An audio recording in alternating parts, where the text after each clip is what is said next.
I think very relevant po na makita kung meron bang conflict of interest ito pong dalawang mga abogadong ito in their capacity as a lawyer and in their future capacity as resource persons or witnesses. Well, malaking usapin ho yung pag-enter po na appearance ni Michael Poa at saka ni Reynold Monsayak kasi syempre hindi lang naman ho sila ordinaryong mga abogado representing the Vice President. Relevant po sila doon sa mga investigasyon relating to the Department of Education. Kasi syempre si Mr. Poa at si Mr. Monsayak ay nagtrabaho bilang una tagapagsalita ni Vice President Sara Duterte. Pangalawa, sila po ay nanilbihan talaga bilang mga matataas na opisyal ng Department of Education. So for example, si Mr. Monsayak, siya po yung Assistant Secretary for Procurement. No? And doon po sa mga previous hearings po ng Kongreso, in-identify ho siya ni Undersecretary Gloria Mercado na kasama ho doon sa mga nakiusap sa kanya relating to a procurement process. No? So I think very relevant po na makita kung meron bang conflict of interest ito pong dalawang mga abogadong ito in their capacity as a lawyer and in their future capacity as resource persons or witnesses. Sir, if they are indeed called as witnesses, can they refuse? They will be subpoenaed if they refuse to attend as a resource persons. They will have to be subpoenaed to attend the proceedings. No? So, syempre, they will still have to respond to the queries of the members of the Justice Committee.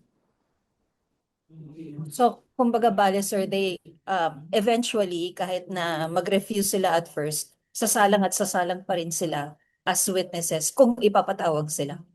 Tama po yun, kasi very relevant po talaga yung kanilang participation. So, napangalanan, for example, si Mr. Monsayak in the previous congressional proceedings. So, he will be given the opportunity to also to provide his defense. No?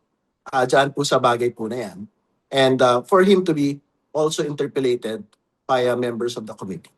Si Mr. Poa, ganun din. Kasi syempre, naging bahagi rin po siya nung po mga high-level work no, with the Vice President. Sir, would you know if as of today, kung meron ng reply or answer si VP? Wala pa. No? So mag-aantay ho ang komite until Monday next week. No?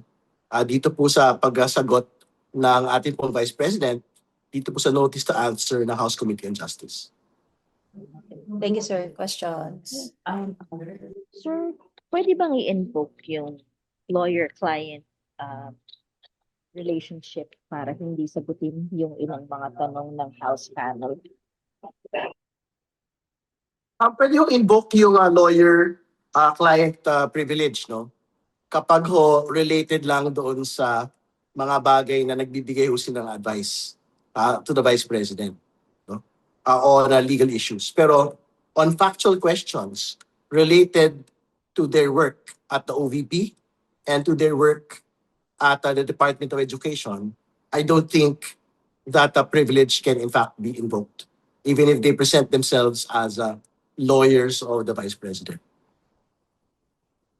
And then, sir, for parang if you can laymanize lang, gaano ka-importante po ba itong answer ad cautelam na isinabmit ng mga abogado po ni VP Sara? Ano po ibig sabihin ito? Kahulugan ito dito sa impeachment proceedings. Ibig sabihin po ba nito, tutugon si VP Sara? Hindi po niya iisnabin yung pagdinig? Wala naman hong ganong implication, no, na tutugon o hindi. Kaya nga, I think may nakabanggit po doon na ad cautelam, ibig sabihin with caution. No? Ibig sabihin, nagpapakilala lang po ang mga abogado nakakatawan kay Vice President Sara Duterte in impeachment proceedings. Pero I think they are reserving their right to actually, firstly, to provide an answer, and secondly, to continue cooperating with the Justice Committee in this impeachment proceeding. So I think iiwan mo natin sa fact lang na these are the lawyers of the Vice President representing themselves before the House Committee on Justice.